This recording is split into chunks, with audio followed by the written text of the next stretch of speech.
Oke, Assalamualaikum warahmatullahi wabarakatuh. Saya Lukiana dari Universitas 17 Agustus 1945. Hari ini saya akan mencoba untuk menyampaikan materi dari materi Bapak Dr. Syihabuddin Said pada acara pelatihan pekerti dengan tema strategi pembelajaran dan motivasi belajar.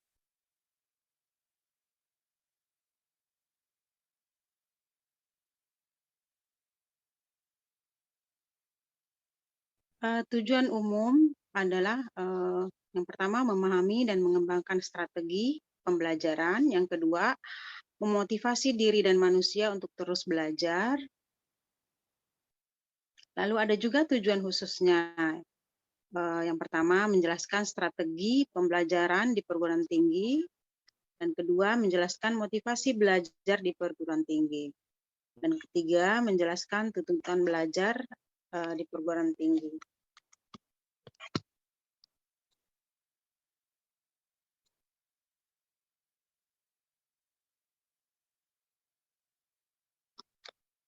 Definisi: strategi adalah pendekatan secara keseluruhan yang berkaitan dengan pelaksanaan gagasan, perencanaan, dan eksekusi sebuah aktivitas dalam kurun waktu.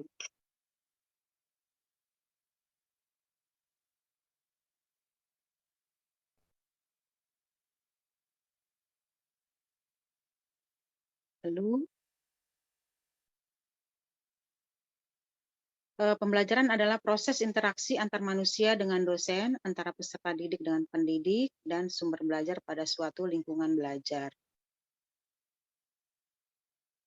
Dosen adalah pendidik profesional dan ilmuwan dengan tugas utama mentransformasikan pengembangan dan menyebarluaskan ilmu pengetahuan dan teknologi melalui pendidikan, penelitian, dan pengabdian masyarakat. Ini tertuang pada pasal 1 ayat 14 Undang-Undang Nomor 12 tahun 2012. Apa sih kualifikasi dosen? Yang pertama itu adalah mahasiswa dulu kita lihat, adalah peserta didik pada jenjang pendidikan tinggi. Ini tertuang pada pasal 1 ayat 15 Undang-Undang Nomor 12 tahun 2012. Apa sih standar seleksi mahasiswa? Bisa kita lihat dalam kitab Taklim Ilmu Taklim. Ada istilah yang pertama itu dakaun. Dakaun itu artinya cerdas. Lalu hirsun, artinya rajin. Lalu ada istibarun, itu artinya sabar. Lalu yang keempat ada bulgoh atau biaya. Yang kelima irsadul ustadz, petunjuk guru atau dosen. Lalu yang keenam tulu zaman atau panjang waktunya. Pembelajaran adalah suatu proses atau kegiatan yang sistematis, yang bersifat interaktif dan komunikatif antara dosen, pendidik dengan mahasiswa, peserta didik di kelas, dihadiri secara fisik oleh dosen, pendidik, atau tidak menguasai kompetensi yang telah ditentukan. Ini menurut Zainal Arifin, 2009. Lanjut aja ya untuk definisinya, jadi kita nggak usah dibacakan semua.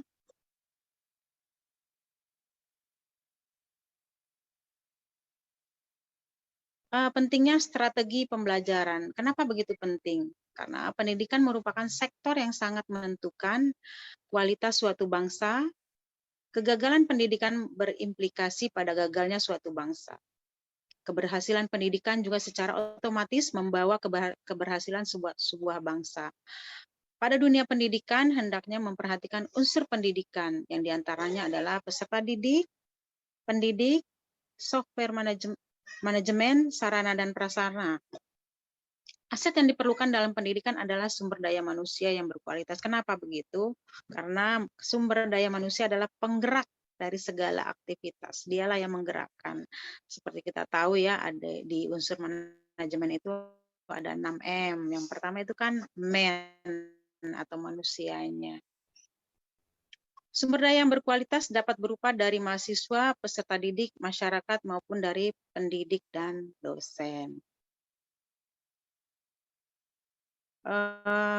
Lihat di slide 12. Slide 12 coba dilihat. Pentingnya strategi pembelajaran yang pertama memberikan rumusan acuan kegiatan pembelajaran. Lalu kedua, mencapai tujuan pembelajaran. Yang ketiga, menarik minat belajar peserta didik. Yang keempat, memotivasi, mendorong, menggerakkan, membimbing, dan mengarahkan peserta didik. Ada beberapa macam-macam strategi pembelajaran yang kita lihat di sini. Yang pertama itu strategi pembelajaran inquiry. Apa itu? Adalah rangkaian kegiatan pembelajaran yang menekankan pada proses berpikir secara kritis dan analitis untuk mencari dan menemukan sendiri jawabannya dari suatu masalah yang ditanyakan. Proses berpikir ini biasa dilakukan melalui tanya jawab antara dosen dan mahasiswa.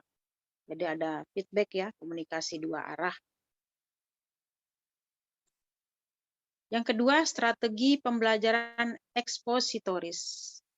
Apa itu? Adalah strategi pembelajaran yang menekankan pada proses pemberian pengetahuan atau materi yang diberikan secara lisan atau verbal oleh dosen kepada mahasiswa yang ingin membantu mahasiswa agar menguasai materi pelajaran secara optimal dan efektif. Kenapa? Karena dalam sistem ini dosen menyajikan dalam bentuk yang telah dipersiapkan secara rapi, sistematik, dan lengkap sehingga mahasiswa tinggal menyimak dan mencerna saja secara tertib dan teratur. Yang penting di sini adalah ketekunan ya. Kalau tidak tekun ya apapun itu tidak akan terlaksana. Yang ketiga, strategi pembelajaran berbasis masalah. Strategi pembelajaran memadukan beberapa kegiatan pembelajaran yang menonjolkan pada proses pemecahan masalah ilmiah. SPBM didasarkan pada psikologi kognitif yang dapat dibebaskan dari asumsi bahwa belajar adalah proses mengubah perilaku melalui pengalaman. Lalu ada juga strategi pembelajaran kooperatif. Metode pembelajaran jenis ini termasuk dalam rangkaian kegiatan pembelajaran yang dilakukan oleh mahasiswa dalam kelompok tertentu untuk mencapai rumusan tujuan pembelajaran. Strategi sistem pembelajaran kooperatif menggunakan kelompok kecil atau tim yang terdiri dari 4-6 orang yang memiliki latar belakang yang berbeda, baik secara akademis, ras, agama, atau gender. Karena kalau kita mengerti keragaman, pasti kita akan tahu loh, di mana sih tantangannya, di mana sih kita mengenal orang lain yang berbeda. Isi kepala sama mungkin, tapi karakter kita akan berbeda-beda. Atau model pembelajaran kelompok adalah rangkaian kegiatan belajar yang dilakukan oleh mahasiswa dalam kelompok-kelompok tertentu untuk mencapai tujuan pembelajaran yang telah dirumuskan. Sistem penilaian dilakukan terhadap kelompok akan memperoleh penghargaan atau reward jika kelompok tersebut menunjukkan prestasi yang dipersyaratkan.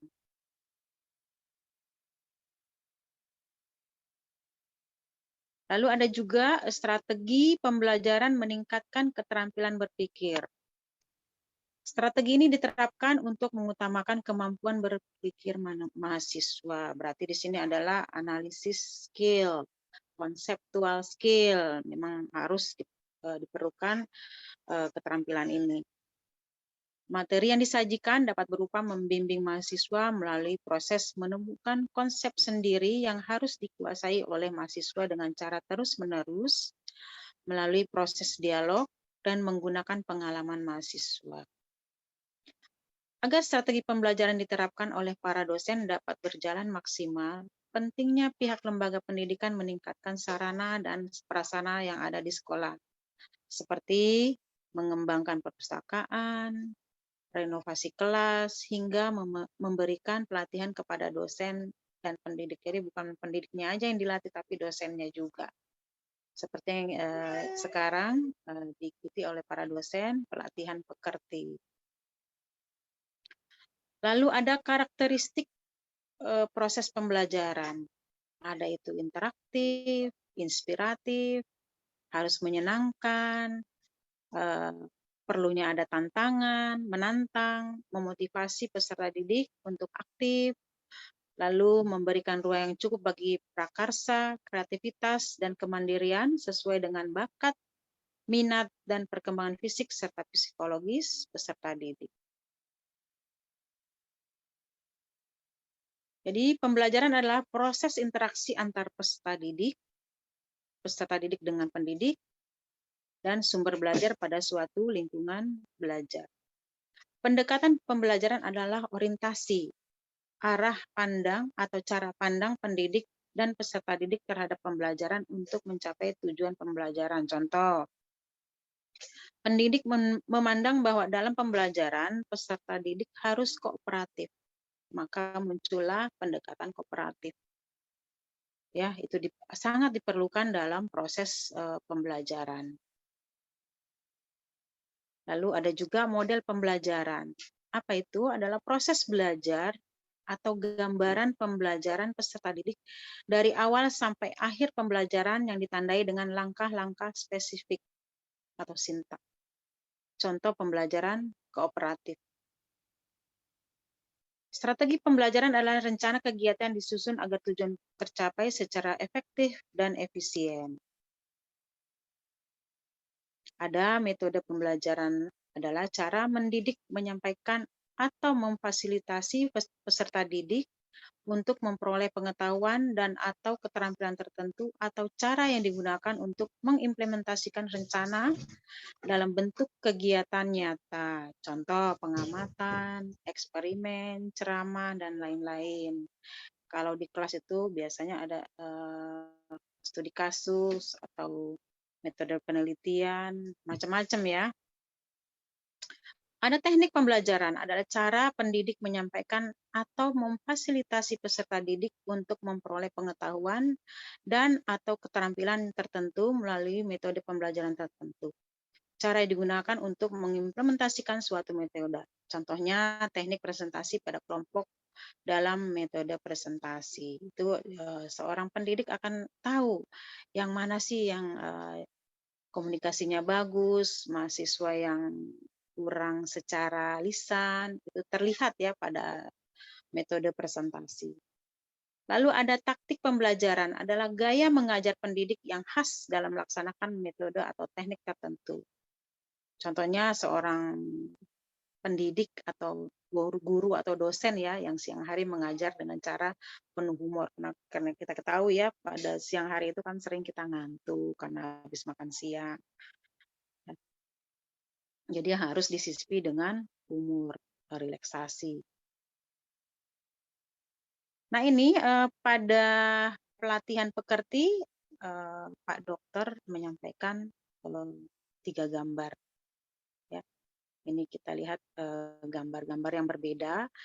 Ada yang sedang berdiskusi dengan penuh canda, terlihat di wajahnya penuh ceria, serius, ini artinya serius tapi santai.